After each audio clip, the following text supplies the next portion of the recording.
Pub మీకు writing అనేది అంటే ఎక్కువ ఎక్సైట్మెంట్ ఉంటుందా? లేకపోతే మానిటర్ వెనకమాల కూర్చొని లైట్ మ్యూజిక్ స్టార్ట్ యాక్షన్ అనేది ఎక్సైట్మెంట్? రైటింగ్ అన్నది పీక్ ఎక్సైట్మెంట్, మానిటర్ది టెన్షన్. ఎందుకు మానిటర్ అంటే టెన్షన్. రైటింగ్ దగ్గర మనకి మానిటర్ దగ్గరికి రాగానే ఓకే ఇప్పుడు మనకి ఈ బడ్జెట్ ఈరోజు మనకి ఈ సెటప్లో ఉంది, మనం ఇందులో ఏమేం చేయగలం. ఇప్పుడు సడన్గా ఊరికి చాలా క్యాజువల్గా రన్నింగ్లోంచి కారు దిగాడు అంటాం. అలా వెళ్తూ ఇప్పుడు నేను నరేషన్ చెప్పేటప్పుడు నేను అలా వెళ్తూ జీబుల్లోంచి ఆగి దిగి పరిగెత్తుకుంటూ వస్తున్నాడు అని చెప్తాను నేను. మా భలే ఉందరు ఈ సీన్ అంటారు. నాకు ఇప్పుడు దీనికి తగ్గట్టు ఇప్పుడు ప్రొఫెషనల్తో మాట్లాడుకొని 4 రోపులు, ఫైట్ మాస్టరు, ఆడ డేట్స్, ఈ యాక్టరు నిజంగా ఆడు జంప్ చేస్తే యాక్టర్ చేయగలరా లేదా డూపుని పెట్ట ఇన్ని పంచాయతీలు ఉండి మనం అనుకున్నది ట్రాన్స్లేట్ అవుతుందా లేదా ఆ భయం ఉంటుంది అసలు, పిచ్చ భయం ఉంటుంది కాన్స్టెంట్గా. ఏ సీన్కి అయితే ఎక్కువ ఎక్సైట్ అవుతారో నరేషన్లో ఆ సీన్ తీసినప్పుడు ఎక్కువ భయం ఉంటుంది.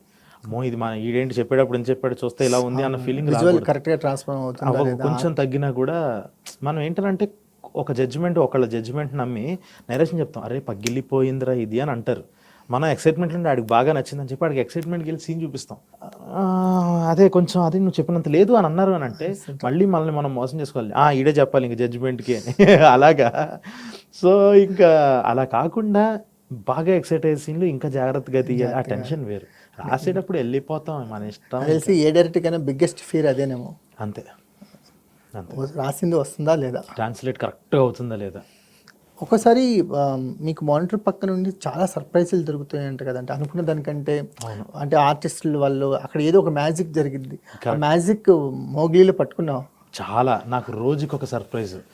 కొన్నిసార్లు డిఓపి సడన్గా నేను ఇలా అనుకున్నా బ్రో అంటాడు, బాబు నువ్వు చేసుకో నేను నిన్ను నమ్ముతున్నా నువ్వు కానీ అని అంటే ఒక నార్మల్గా వెళ్ళే సీన్స్లో కూడా ఒక లైటింగ్తో దాంతో మా భలే సీన్ ఇది అన్న ఫీలింగ్ తీసుకొచ్చేస్తాడు.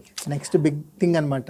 మామూలుగా కాదు. నేను మొన్న మా అమ్మ అలా వచ్చి నమస్తే అంటే మనోడు పరిచయం చేసుకుంటే కూడా మా అందరికన్నా ముందు కోటీశ్వరుడు అయిపోయేది ఈడే, నెక్స్ట్ టాప్ మన్నాడే అది ఇది అని చెప్పేసి కూడా చేశాను అనమాట. అంత ఇష్టం నాకు తనంటే.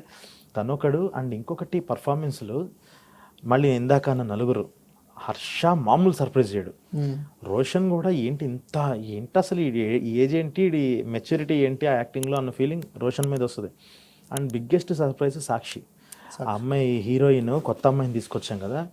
సో తను కూడా ఫినామినల్ పర్ఫార్మర్. అసలు స్క్రీన్ మీద ఎంత అందంగా ఉండాలో అంతే ఈజ్తో చేస్తుంది.